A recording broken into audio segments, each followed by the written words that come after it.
but that you're always on your own when you want one of those. I mean, in other words, these are all these compromises that were made to get it passed, and then no Republican voted for it anyway. Right. Years to come, they're going to be defending this. And there people are going to say, why were you on the wrong side of this? Because 32 million people, no matter what you think, no matter how much money you have, if you're happy with your insurance, nothing's going to change. Right. No matter what you think, it was a great day for 32 million uninsured people. So, working people. Well, I mean, if you have health care, you already have it through work, or if you have it through whatever means you have it, you're able to keep what you've got. Yes. Okay. So this is for the indigent, the poor, the paupers. This is okay. Now, if you don't have it, then obviously you have to pay a couple grand for it. I don't know how it works. I think it's $2,045. No, $2,000 if as a fine, but you could probably get it cheaper through. The government came through for us with the digital boxes. People didn't have cable. I have a digital box, and I'm happy with it. Right. You always have to pay for auto insurance. Right. Those are for people who have cars. Now, a lot of the states are up in arms, including Cooch. Cuccinelli, our Attorney General, is going to say this is a states' rights thing. We don't want the federal government telling us that everyone in our state, which this would be Virginia or any state for that matter, has to buy something from the government. Well, whether you want to believe it or not, Lo, the government is in control. The government is in control whether we want to believe it. We can deny it all we want till the cows come home. The government makes the call. The government is in control. Now, states' rights, we're going to go back to the Civil War when certain states wanted to secede from the Union and all that, secede from the Union. The bottom line is this is the United States. So we hire these people to go into play to do what they need to do, the senators, and we hire the congressmen to do what they need to do, and therefore that's what the government is for. The government is for to construct and help people. This is not to say that if you already have it, you have it. You're not changing anything. Then if you can't afford it, then they give you means to afford it, and if you don't, then you're penalized. I'm hearing 2014. Is that when this takes place, or what? 2000. Actually, the whole bill goes through, and I have it right here in Newsweek, till 2020. It actually has a whole breakdown of all the stuff that happens. All right, so it doesn't take effect until 2014. 2014 Let's it takes see, effect. the uninsured, most Americans are required to get covered or pay a penalty. Okay. Families can receive subsidies, and it goes on. I'm not sure if I'm for people paying a penalty. I think that what we need to do is, at least Obama's got the stones and the cojones to do something about it, as the Clintons tried to do back in the 90s.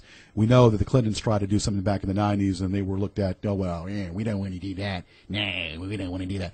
But the bottom line is something has to be done. Medicaid is for the elderly people our age in the 40s and 50s, should have some form of health care.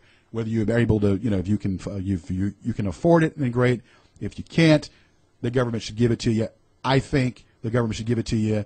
If you pay your taxes, you're a law-abiding citizen, and you pay your taxes. Look at that smirk on your face. What's so funny?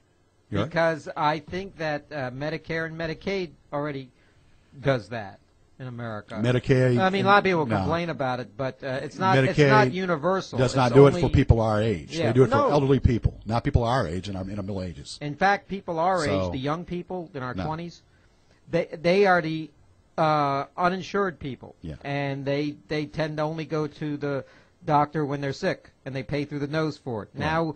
Now that the risk is, most people pay for insurance near the.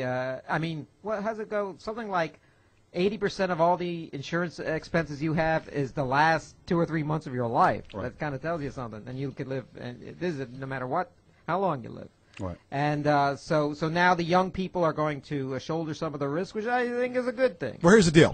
Kevin. This is what I don't like. Yes. You got Anthem Blue Cross Blue Shield. Okay, they're the big cojones. Anthem Blue Cross Blue Shield. Okay, they keep you to have you're perfect, you're healthy as it can be. All right, and then they want to go up every freaking year. Every freaking year they want to go up on you. Okay, to me that's malarkey. There are to be. Once again, if you pay your taxes, you should have health care. You should have universal health care if you paid your taxes. That's the bottom line. And there's no benefit in what I'm saying. There's no benefit in helping people our age. There's no benefit in helping people our age that can't afford it. Now, if I'm hearing you right, because I'm hearing different things about what Obama's doing. Yeah, give Obama credit for doing something. But being a liberal and being a Democrat, I'm still unclear about exactly what.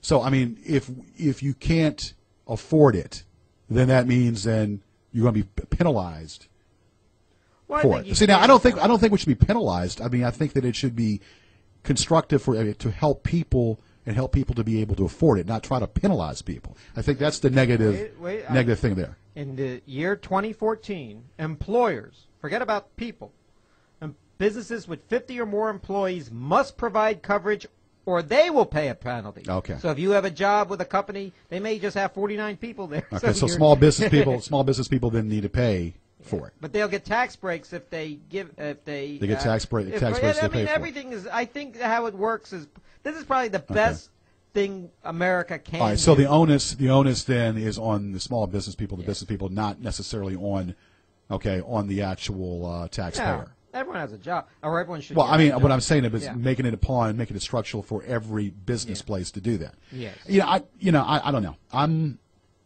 know.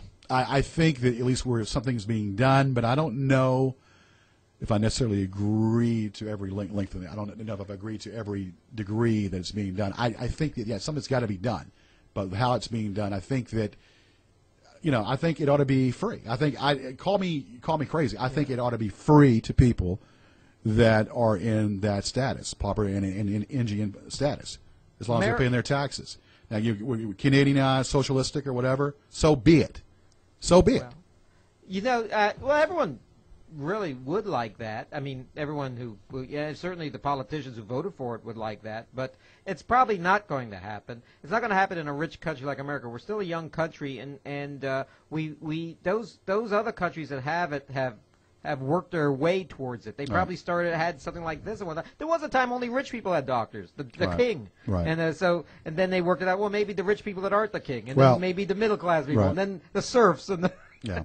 But getting back down to what we're trying to say, Lou, is that there needs to be, and the battery went out. That's fine. There needs to be affordable health care. If what Obama's doing is making it affordable without, I don't know, penalizing, people don't want to be penalized.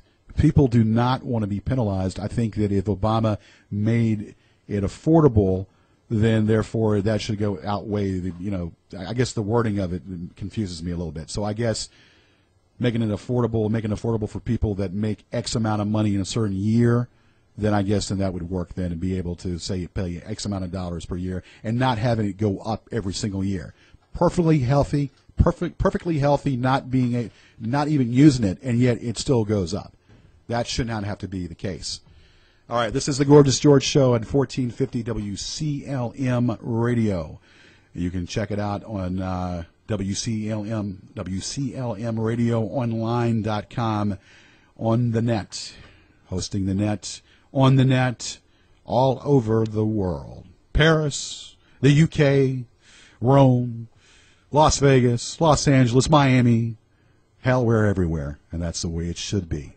And we might just be in your living room tonight. We might just be blessing you with our voice right now.